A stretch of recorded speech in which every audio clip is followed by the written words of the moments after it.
Hello everyone. As some of you are aware, I've been investigating two high-profile meetings, one involving Bill Gates and the other with Larry Fink, the chairman of BlackRock. These meetings took place behind closed doors with senior UK government officials, and I wanted to find out exactly what was discussed. So I filed information requests to get some answers. One back in November, the other in January, and after months and months of delays, I finally received responses from the Cabinet Office. And I'm not going to lie to you, what they sent back has made me very, very angry. So in this video, I'll break down their official responses, show you exactly what they've said, and explain why their claims do not add up. So let's start with Bill Gates. My FOI request asked for details of any meetings or correspondence involving Bill Gates and members of Keir Starmer's cabinet during his visit on October 2024, shortly before the announcement of the Labour government's 2024 budget with Rachel Reeves. Specifically, I wanted to know whether their topics of agriculture, farming, or related policies were discussed during these meetings or in any associated correspondence. After delaying my request twice, the Cabinet Office has finally responded, and here's what they said with their exact words. Quote, "We are writing to advise you that following a search of our paper and electronic records, we have established that the information you requested is not held by the Cabinet Office." Now, I want you just to think about that for just a second. They delayed my request multiple times, and yet now they claim that no records exist. If no records exist, what exactly were they worried about disclosing, and what took them so long? We're supposed to believe that one of the world's most powerful billionaires meets with government officials right before a budget or major budget announcement, and there's not a single agenda, email, or meeting note. So I can only come up with two possibilities here. Either number one, the government is conducting high-level meetings off the books, which is a massive transparency issue. And considering Keir Starmer, during the start of his tenure, explained that he will be the most transparent, this will be the most transparent government that on record or whatever. And obviously that wasn't going to be the case. Or number two, the records do exist and they're refusing to disclose them. Both equally nefarious and troublesome.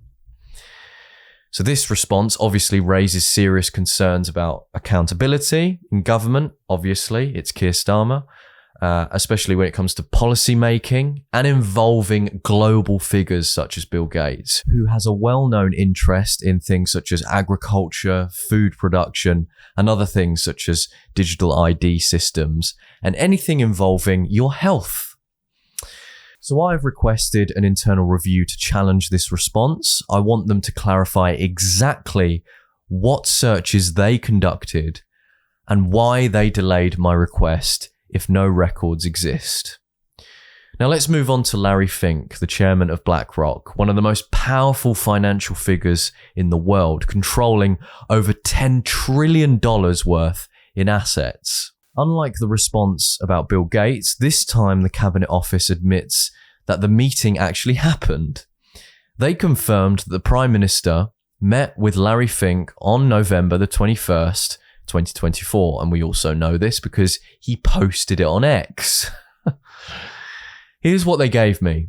An agenda outline that states an informal discussion with attendees which lasted 25 minutes, and they noted that the Prime Minister did not attend this part. A welcome and opening remarks for about 5 minutes, a roundtable discussion which lasted 25 minutes, stating with remarks from the Prime Minister, followed by Larry Fink, and then closing remarks which lasted 5 minutes in total, including remarks from the Prime Minister. So, we obviously know that the meeting took place, we know who was there, and we even have a breakdown of how long they talked. But When it comes to the details of what was actually discussed, that's where they shut the door. They refused to release any further information, citing Section 35, 1A, which is policy formulation, claiming that releasing the details would harm the government's ability to discuss policy freely. They also cited Section 43, 2, commercial interests, claiming that disclosing this information could harm BlackRock's business. They claim that releasing this information would make businesses less likely to engage with the government in the future. But let's be clear, this isn't some small private business. This is BlackRock, the world's largest asset management firm, deeply involved in global investment strategies, infrastructure, and pension funds. If this meeting involved discussions around financial regulations, UK public investments, or BlackRock's role in government projects, then the public has the right to know this. This is especially relevant when we consider previous reports of BlackRock advising governments on, quote, de-risking private capital using taxpayers' money. If that was discussed, then this secrecy is, to say the least, deeply concerning. So I've already filed an internal review challenging their refusal. I'm demanding they released at least a redacted summary of what was discussed. And if they refuse, I'll escalate this to the Information Commissioner's office. But let's be clear, this government doesn't want you to know how figures like Bill Gates and Larry Fink are engaging with UK policymakers. And the fact that they are delaying, obstructing, and hiding behind exemptions tells you everything you need to know. So, where does this leave us? Well, I'm not backing down for one, and I'm going to continue to push for transparency. The public deserves to know who is really influencing UK policy. So let me know what you think. Do you believe the government's responses, or do you think they're hiding something? I think we all know the answer to that. Thank you very much for watching.